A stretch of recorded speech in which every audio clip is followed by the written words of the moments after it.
I'm going to tell you something today that I've been thinking about how to say all week. Last Monday, not this Monday, the one before, someone tried to steal my business. Not metaphorically, literally.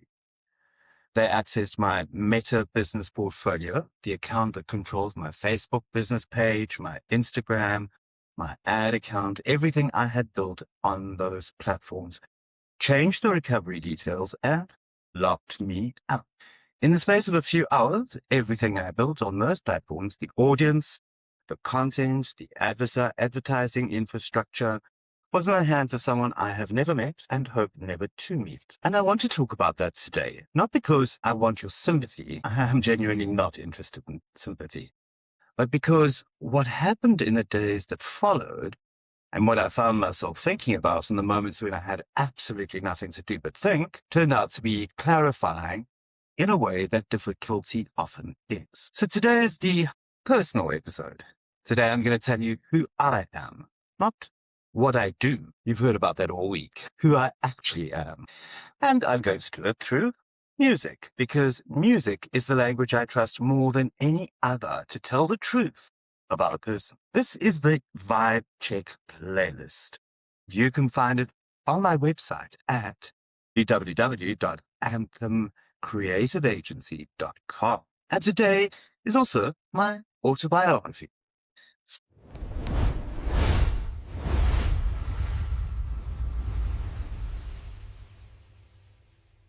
So 5 tracks, 5 chapters. I'm going to take you through 5 tracks from the Vibe Check playlist. And for each one, I'm going to tell you something real about where I am, where I've been, and what this whole thing is actually about. Ready? Let's go. Track number 1, right at the front of the whole list, is So In Love With You by Duke, and it's the Pizza Man version, the remix. This is the song that I put on when things are good, when the energy is right and the work is happening and everything feels possible. It is unabashedly joyful, unapologetically optimistic. It does not have a complicated relationship with itself. It is just happy to be there. I want to talk about that for a second, about joy as a professional orientation, because I think it's underrated, particularly in the creative industries where there's a strong cultural narrative that suffering is the proof of seriousness, that the best work comes from the darkest places, that if you're enjoying yourself too much, you're probably not working hard enough. Now, I was a club kid in the 90s. You just couldn't ever get me off the dance floor. And whenever this song came on, it always filled me with a sense of joy and that sense of expansiveness, and knowing that love, in all of its sometimes brutal ability to hurt, can also just be a joyful expression and unencumbered by trying to be too intellectual and make things into something that they're not. Sometimes you just want to feel the expansiveness of feeling loved. So In Love With You just spells that out. I've been in this industry for 40 years. I've worked through incredible highs and some genuinely difficult lows. And the thing that's never changed through all of it is that I love this work. Not strategically, not because it's impressive or profitable or even what I planned for. I love it in the way that this song is joyful, in the way that it does not need justification. That feeling is the foundation of everything else. Anthem exists because of that feeling. The podcast exists because of it. Whatever comes next exists because of that. The next track I want you to have a listen to is Sartori by Conchita Wurst. And this one requires a little context if you don't know who Conchita Wurst is. And if you don't, you absolutely should. Back in 2014, when the Eurovision contest was somewhat cool, I don't think it was entirely, but somewhat, we were all taken aback. And remember, this is in the days before the woke revolution. This character stepped on stage in a beautiful evening gown and a fantastic figure, a long wig, and a beard. And it was the most extraordinary thing we had ever seen. And I think most people got stopped at the appearance. And it was shock and surprise. But what really struck me was the quality of the voice. There was a real voice behind all of that theatrics. And it was really quite exciting, and in some ways was a trigger for many of the new ways of thinking that we had to embrace as we moved into the 2010s.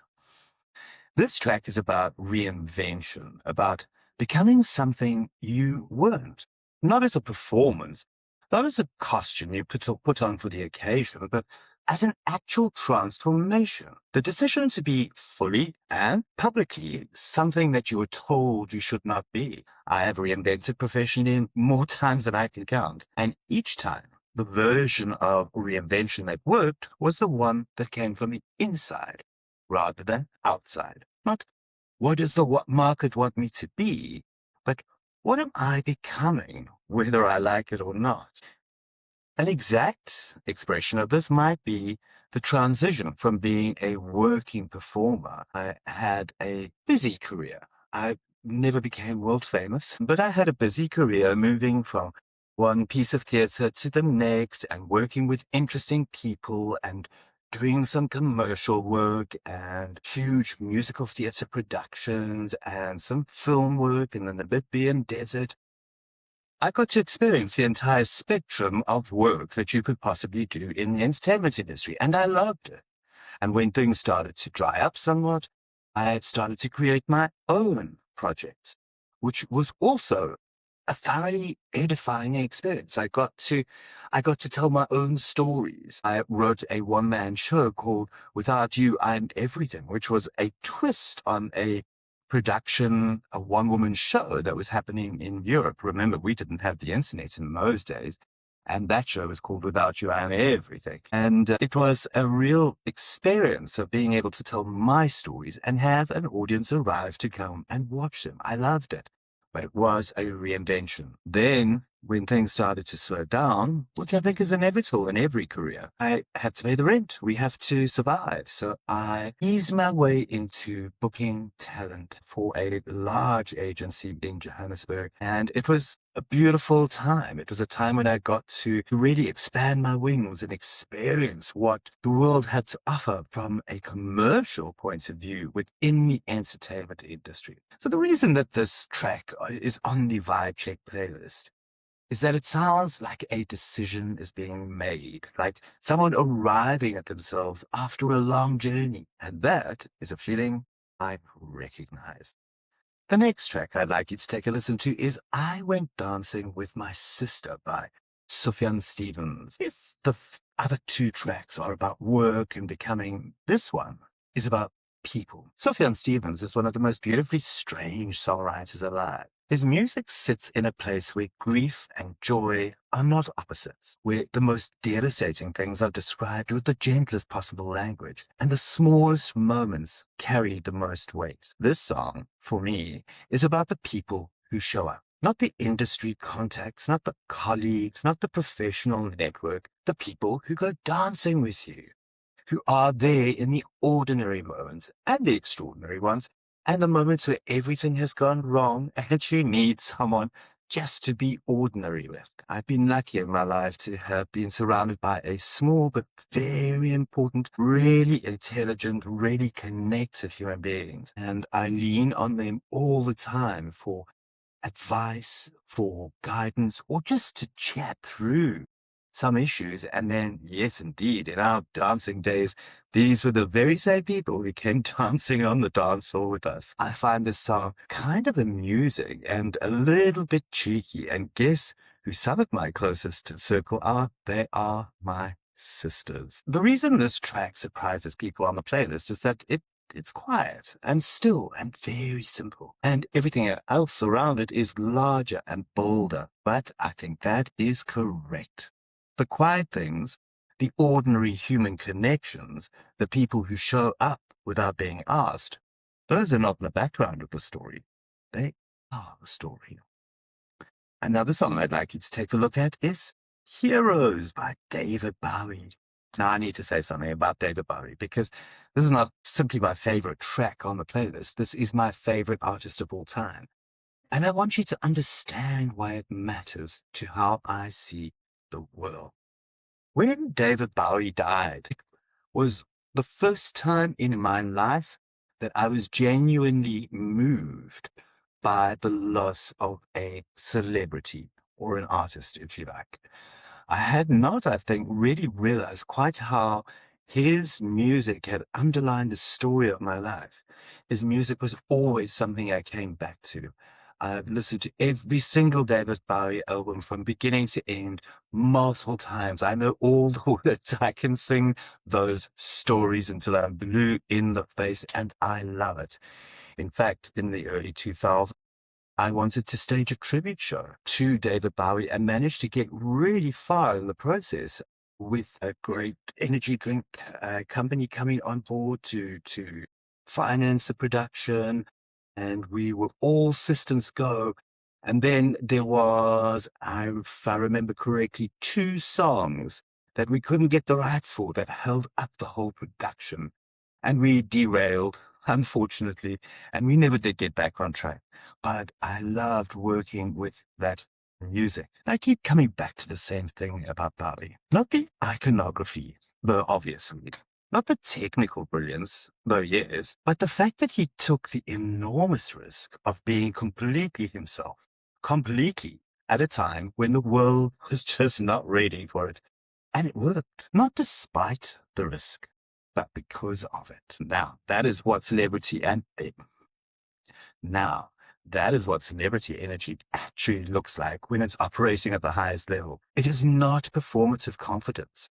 It is the quiet, deep, absolute conviction that what you are is worth being fully. I think about this when I think about Anthem, about what we're trying to do and why it is difficult and why the difficulty is not the reason to stop. Bowie did not make sense to anyone or everyone. He made complete, total, undeniable sense to himself, and the world eventually caught up.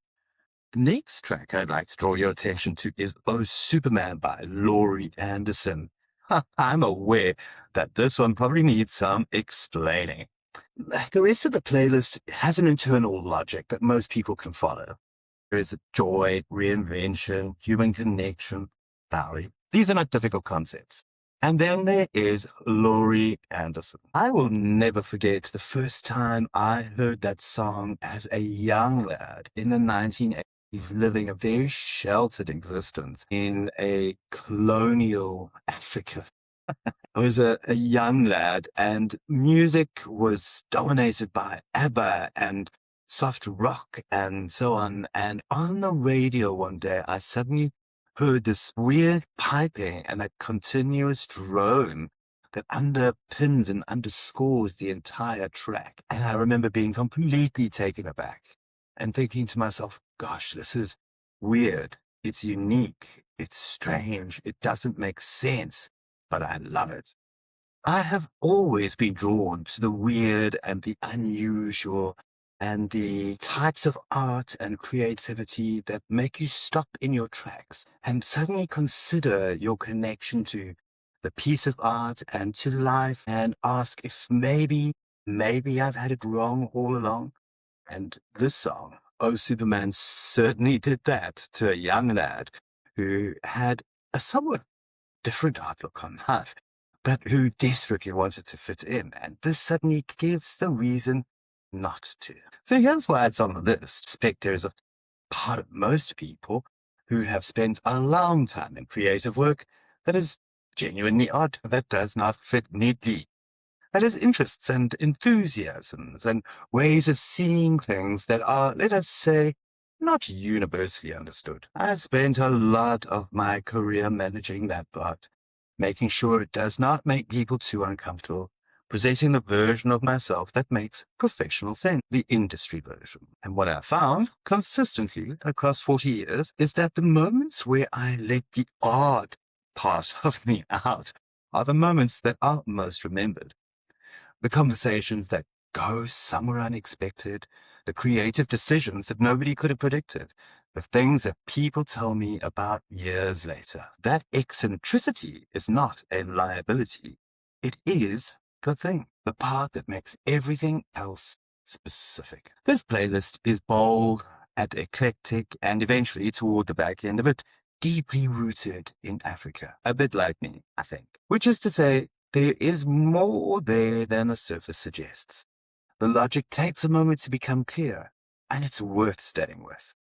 Right, so let me tell you the actual story. I do quite a bit of marketing work for independent clients, and I have not necessarily advertised a great deal for my own business since we're in the startup phase. And as I was ready to launch our first campaign, I jumped onto the Meta advertising platform to launch my campaign, only to discover that my ad account had disappeared and that I had been demoted, if you like, within the platform to having basic or no control over all of the business pages that I have ever created and all of the business profiles that I have ever created. I'm sure you can imagine the shock on my face. And I literally watched as one page dedicated to the craft of acting that I had built over many years just suddenly disappeared.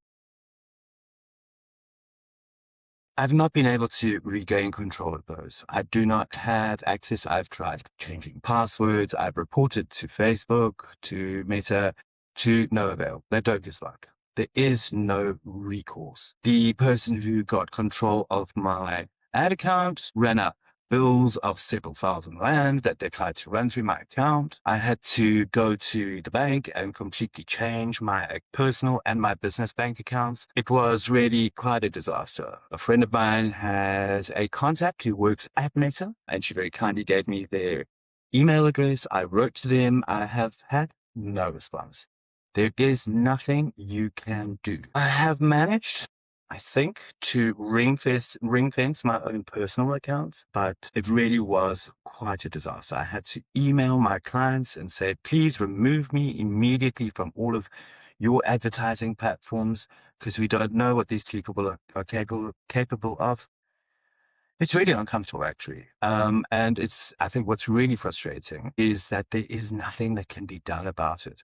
If there's one thing that really drives me crazy in the world, it is the sense of injustice, the sense that people can do evil, horrible things to people and simply get away with it. It makes me really angry. And it's just been done to me. And there is no defense. There's nothing that you can do. Yeah. And where we stand currently is that I am managing to operate simply off my personal profiles, and hopefully that will improve over time and we can begin to build more business assets. And I'm not the type who will give up.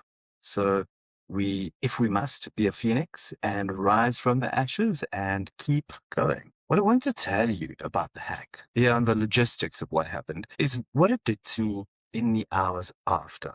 Because the strange thing is, it's not the anger. The anger arrived, and it was real, and it was appropriate, and then it passed fairly quickly. The strange thing was the clarity.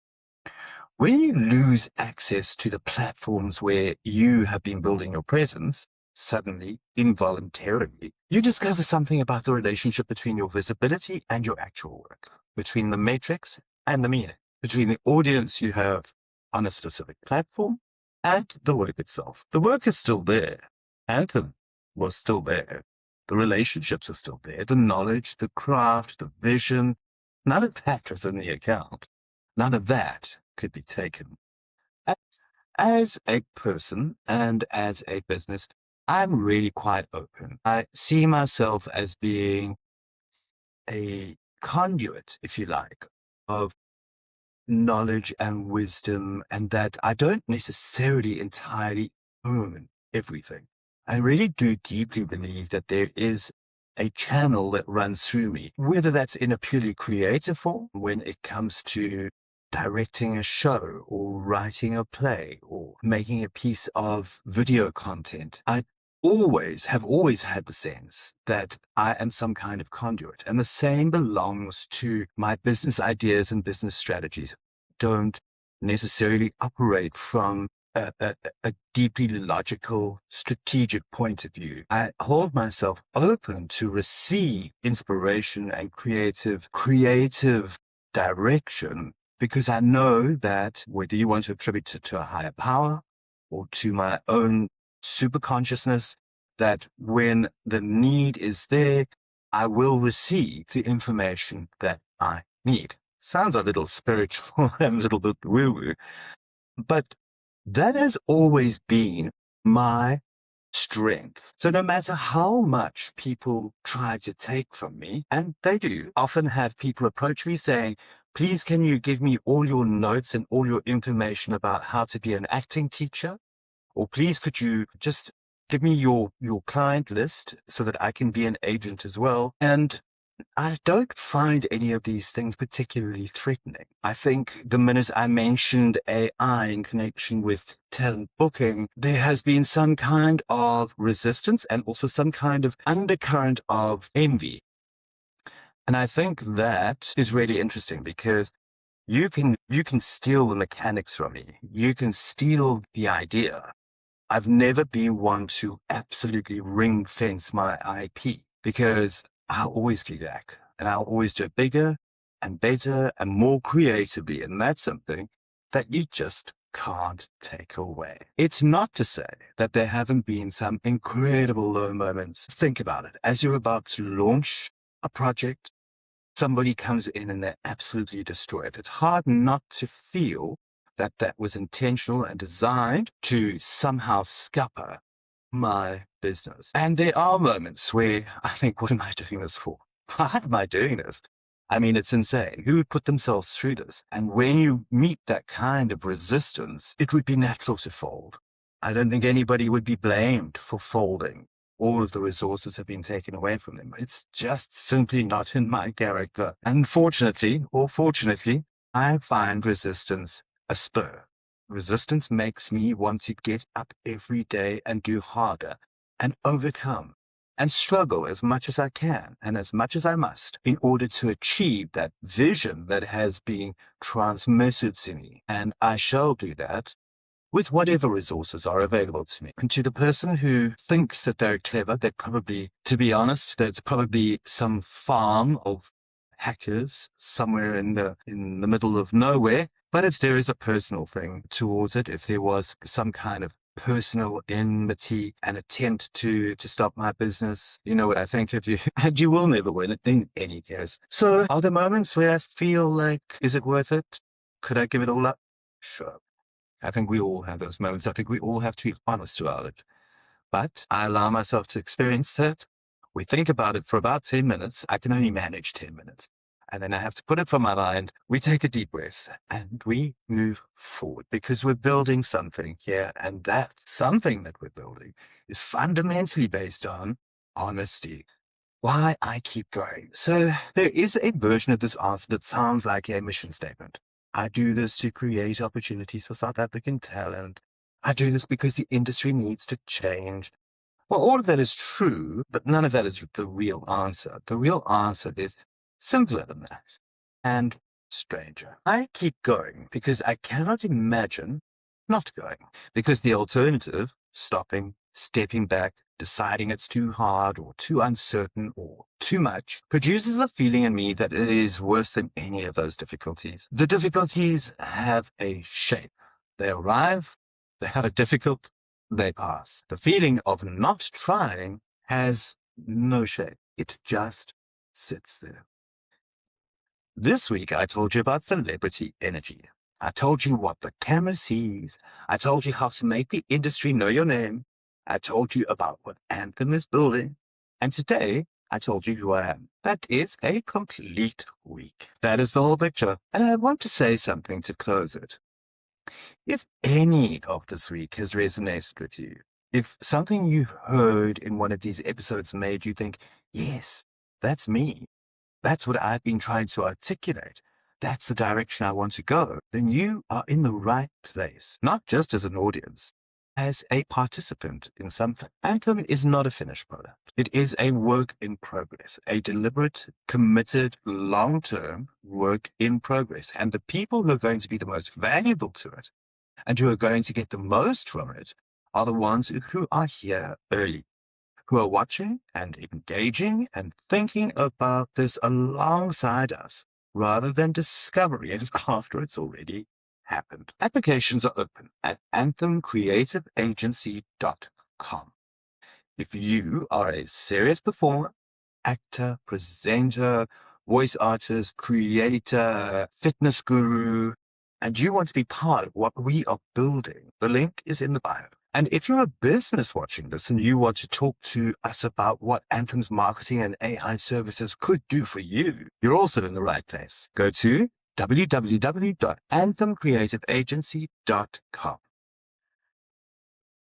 Thank you for being seen week. Thank you for the 5 episodes. The show continues on Monday. The work continues now. This is Anthem Daily. I am Ian Gareth Hadfield, and the universe tried, but we're still here. See you next week.